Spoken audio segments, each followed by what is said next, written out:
কত সুন্দর ঝকঝকে। এই সুযোগে আমার হাতের শাখাটাও পরিষ্কার করে নিয়েছি, কত সুন্দর পরিষ্কার হয়েছে দেখুন, দারুণ হয়েছে। নমস্কার বন্ধুরা, রূপাদির কিচেনে আপনাদের সবাইকে স্বাগত। আজকে আমি দুটো টিপস নিয়ে চলে এসেছি। এই যে দেখুন, এইখানে শঙ্খটা আমার জায়ের খুব নোংরা হয়েছে, পরিষ্কার করে না। আর এই দুটো শাখা ঘরে ছিল, পড়া হয় না, তাই এই যে কালো হয়ে গেছিলো, আমি রেখে দিয়েছিলাম, এটা আজকে পরিষ্কার করব। আর এই কলসিটা অনেকদিন ঘরে থাকাতে এরকম কালো হয়ে গেছে দেখুন। এই দুটো টিপস আজকে আমি আপনাদের সঙ্গে শেয়ার করব। আপনারা প্লিজ পুরো ভিডিওটা দেখতে থাকুন, ভালো লাগবে। আর ভালো লাগলে চ্যানেলটিকে লাইক সাবস্ক্রাইব করে পাশে থাকবেন। তো দেখুন আমি কিভাবে কি করি। এখানে নিয়ে নিয়েছি গরম জল, কিছুটা গরম জল নিয়ে নিয়েছি। এখানে গরম জলের মধ্যে 1 চামচ সার্ফ দিয়ে দিলাম, যে আমরা জামা কাপড় ধুই সেই সার্ফটা। প্রথমে আমি শঙ্খটা পরিষ্কার করব। এটা অনেক দিনের নোংরা, উঠতে একটু দেরি হবে। এই যে একটু ভিজিয়ে দিলাম। এটা যদি সারা রাত রাখা যায় বন্ধুরা, তাহলে কিন্তু আরও ভালো হবে। শাখা আর শঙ্খ পরিষ্কার করারও দুটো টিপস, আর কলসিটা খুব কালো হয়েছে, পেতলের জিনিস মাঝেরও দুটো টিপস বলবো আমি। এই দুটো আমি 10-15 মিনিটের মতন ভিজিয়ে রাখবো। একটু পরপর দিয়ে দিতে হবে, এটা তো পুরো ডুবছে না, উল্টানোই থাক। তো বন্ধুরা আমি এই প্লেটটা প্রথমে মাজবো। প্লেটটা একটু নোংরা হয়ে গেছে অনেকদিন থাকার জন্য। আর এখানে আমি বাটিতে নিয়ে নিয়েছি বালি। আজকে আমি নুন ছাড়া, সবাই তো অনেকেই নুন দিয়ে করে, আমি নুন ছাড়া দেখাবো যে কী করে পরিষ্কার হয়। বালির মধ্যে আমি লেবুটা দিয়ে কেমন চকচকা হয়।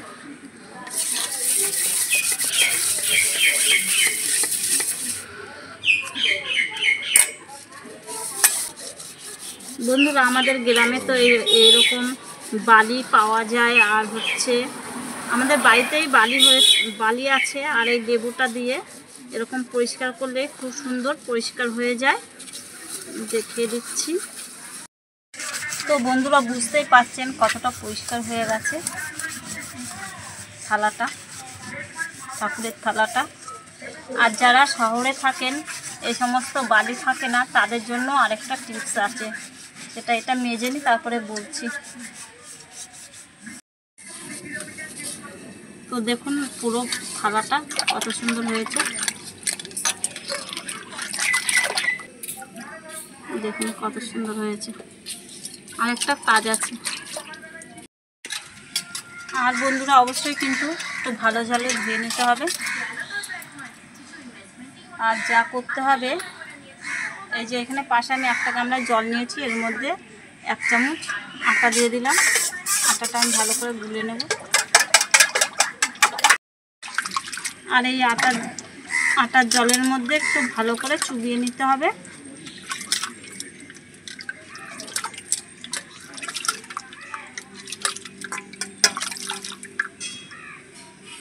তারপরে আর একটু ভালো জলে ধুয়ে এবার একটু মুছে নিতে হবে।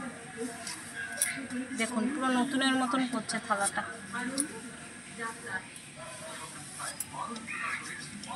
তো বন্ধুরা এবারে কলসিটা আমি পরিষ্কার করব। বাইরে চলে এসেছি, ঘরে হবে না, ওটা ছোট ছিল বলে ঘরে করেছি। এবারে আমি কলসিটা মেজে আপনাদের দেখাবো লেবু আর বালি দিয়ে।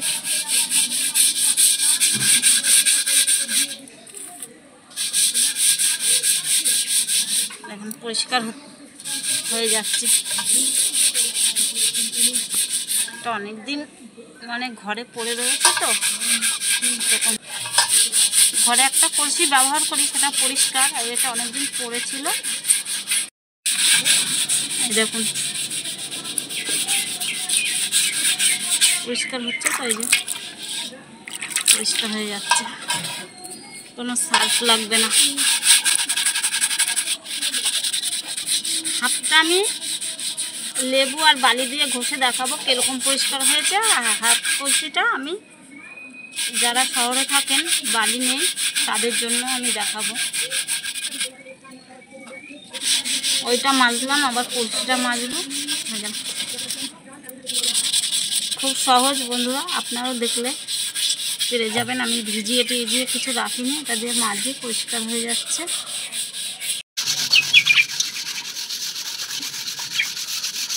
অর্ধেকটা আমার মাজা হয়ে গেছে, দেখুন কতটা সুন্দর পরিষ্কার হয়েছে, সাথে এই দাগটা ছিল, দাগটাও উঠে গেছে। এবারে অর্ধেকটা আমি আরেকটা টিপস দেখাবো আপনাদের। এই যে এইটুখানি আরেকটা টিপস দিয়ে মাজবো, আর এই উপরেরটা। চলুন আরেকটা টিপস দেখাই। আরেকটা পেস্ট করব, যে অর্ধেক আমি কলসিটা মেজেছি, অর্ধেক লেবু আর হচ্ছে বালি দিয়ে, আর অর্ধেকটা আমি আরেকটা পেস্ট তৈরি করে আপনাদের দেখাই। এখানে 2 চামচ মতন আটা নিয়ে নেব, আর দেবো 1 চামচ মতন লবণ, আর দেবো 1/2 চামচের মতন বেকিং সোডা, মানে খাবার সোডাটা,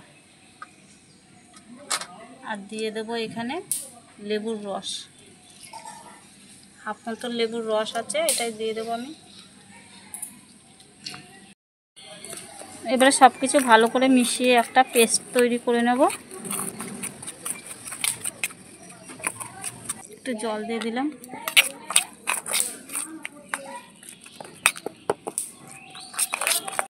পেস্ট তৈরি হয়ে গেলো, এটা দিয়ে আমি 1/2 কলসিটা মেজে নেবো। এবারে দিয়ে দিলাম, আর একটা কসব্রাইট নিয়ে নিয়েছি, এটা দিয়ে মেজে নেব।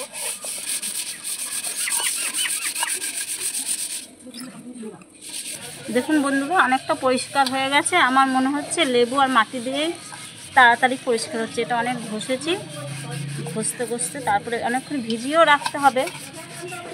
এই জিনিসটা দিয়ে করলে একটু ভিজিয়ে রাখলে ভালো হবে।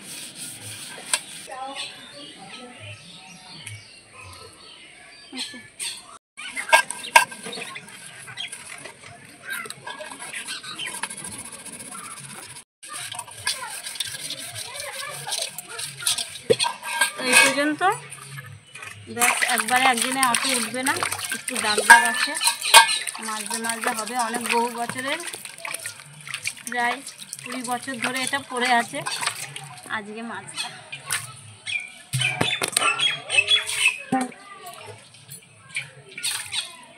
নিয়ে এসেছি কল থেকে। এবারে আটা ধোয়া গোলা জলটা দিয়ে একটু ধুয়ে নিই,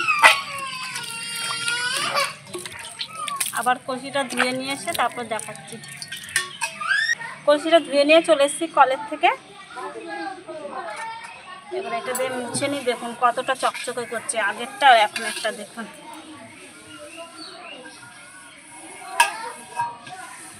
কুড়ি বছরের পুরনো, আমি 10-15 মিনিটের মধ্যে পরিষ্কার করে দিলাম কলসিটা।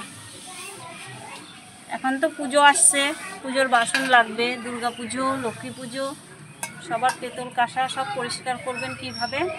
আমার মনে হচ্ছে বালি দিয়ে আর লেবু দিয়ে বেশি পরিষ্কার হলে একটু তাড়াতাড়ি, আর ওইটার মধ্যে ওই পেস্টটা একটু দেরি হয়, ওর মধ্যে একটু লেবু বেশি করে দিয়ে দেবেন আপনারা। এখানে নিয়ে নিয়েছি 1 চামচ মতো চুন, যে চুনটা আমরা পান দিয়ে খাই সবার, সেই চুনটা নিয়ে নিয়েছি। এটা দোকানে পেয়ে যাবেন। এই যে 1 চামচ চুনটা, এটা 2 টাকা, আর 5 টাকা আনলে ডবল হবে।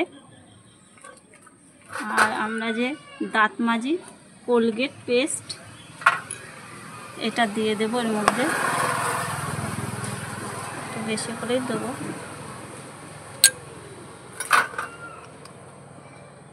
এই দুটো একসঙ্গে মিশাবো ভালো করে।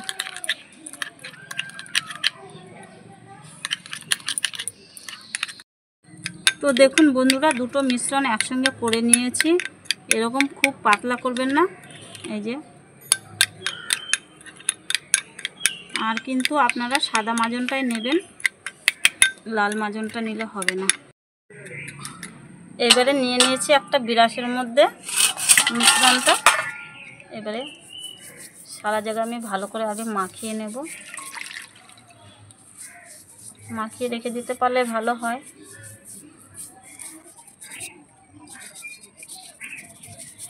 এই বিরাসটা আমার দোকান থেকে কেনা, মাজার বিরাস না।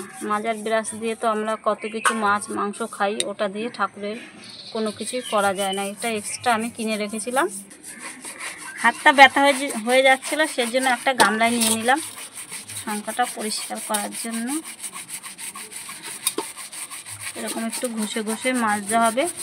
আর এরকম যদি খুব পুরনো দিনের এরকম নোংরা মানে অনেক কালো শঙ্খ থাকে, তাহলে অনেকক্ষণ ভিজিয়ে রাখবেন, তাহলে তাড়াতাড়ি পরিষ্কার হয়ে যাবে।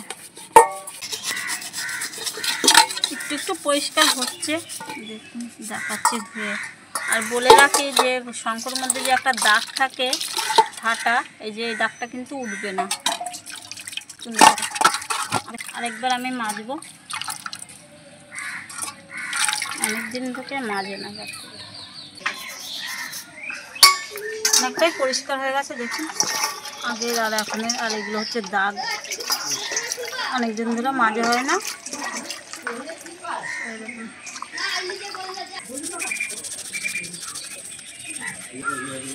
কত সুন্দর পরিষ্কার হয়ে যাচ্ছে। এই যে দেখুন কত সুন্দর ঝকঝকে। এই সুযোগে আমার হাতের শাখাটাও পরিষ্কার করে নিয়েছি, কত সুন্দর পরিষ্কার হয়েছে দেখুন, দারুণ হয়েছে। তো আমার এই ভিডিওটা কেমন লাগলো, আশা করি ভালো লাগবে। ভালো লাগলে লাইক কমেন্ট শেয়ার করে দেবেন, আর প্রচুর প্রচুর শেয়ার করবেন যাতে সবাই দেখতে পারে। আর এই পর্যন্ত দেখা হবে পরে একটা ভিডিওতে। টাটা।